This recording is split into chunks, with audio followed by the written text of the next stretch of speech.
Mobile data అవసరం లేదు. Calls, ఎస్ఎంఎస్ల facility ఉంటే చాలు. కానీ అవసరం ఉన్నా లేకపోయినా ఇండియాలో కోట్లాది మంది మొబైల్ యూజర్లు తమకి అవసరం లేని డేటా కోసం ఛార్జీలు చెల్లించేస్తారు.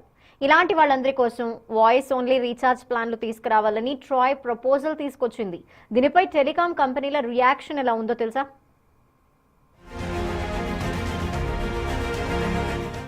మీరు వాడండి, వాడకపోండి. ఇండియాలో మొబైల్ యూజర్లంతా ఇంటర్నెట్ డేటా కోసం కూడా ఛార్జీలు చెల్లించాల్సిందే. అలా దేశంలో డేటా వాడని వాళ్లంతా ఏడాదికి 20,000 కోట్ల వరకు టెల్కోలకు అదనంగా చెల్లించాల్సి వస్తుందనే రిపోర్టులున్నాయి. దాంతో ఈ అనవసర ఆర్థిక భారాన్ని తగ్గించేందుకు ట్రాయ్ కీలక ప్రపోజల్ తీసుకొచ్చింది. మొబైల్లో ఇంటర్నెట్ వాడని తక్కువ ఆదాయ వర్గాలు, వృద్ధులు, ఫీచర్ ఫోన్లు వినియోగించే వారి కోసం కేవలం వాయిస్ కాల్స్, ఎస్ఎంఎస్ సర్వీసులతో కూడిన అత్యంత చవకైన రీఛార్జ్ ప్లాన్లను విధిగా తీసుకురావాలని ప్రతిపాదించింది. దీనిని దేశీయ టెలికాం దిగ్గజాలైన ఎయిర్టెల్, జియో, వడాఫోన్ ఐడియా తీవ్రంగా వ్యతిరేకిస్తున్నాయి. టారిఫ్ నిర్ణయాలను మార్కెట్కే వదిలేయాలన్న పాలసీకి ఇది విరుద్ధమని వాదిస్తున్నాయి. ప్రస్తుత టారిఫ్ విధానంలో ఎలాంటి మార్పులు చేయకుండా యథాతథ స్థితి కొనసాగించాలని టెల్కోలు కోరుతున్నాయి.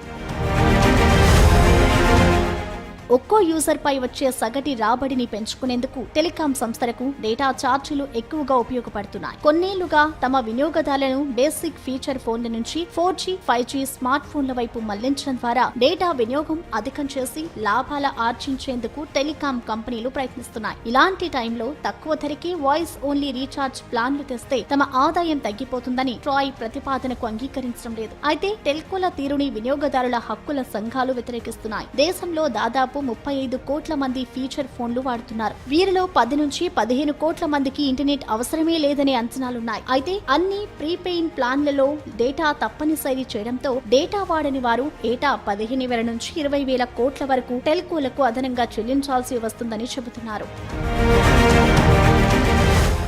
ఇప్పుడున్న 4G, 5G నెట్వర్క్లు పూర్తిగా ఇంటర్నెట్ ప్రోటోకాల్ బేస్డ్ అని టెలికాం సంస్థలు చెబుతున్నాయి. ఇందులో వాయిస్ కాల్స్ సైతం డేటా నెట్వర్క్ పైనే ఓ అప్లికేషన్ లాగా పనిచేస్తాయని అంటున్నాయి. అందువల్ల నెట్వర్క్ స్థాయిలో వాయిస్ ని, డేటాను వేరు చేయడం టెక్నికల్ గా కష్టమంటున్నాయి. దేశమంతా డిజిటల్ వైపు పరుగులు తీస్తున్న వేళ డేటా లేని రీఛార్జ్ ప్లాన్లని తీసుకొస్తే సమాజంలోని ఓ వర్గాన్ని డిజిటల్ వ్యవస్థకు దూరం చేసినట్లే అవుతుందని అంటున్నాయి టెల్కోలు. డేటా లేని ప్లాన్లు ఇచ్చి వాడినప్పుడే బిల్లు విధానం తెస్తే గతంలో మాదిరిగానే భారీ బిల్లులు వస్తాయని వివరిస్తున్నాయి. మరి ట్రాయ్ తన ఆదేశాలకే కట్టుబడి ఉంటుందా, మరేదైనా కొత్త మార్గం చూపిస్తుందా అని మార్కెట్ వర్గాల్లో చర్చ జరుగుతోంది.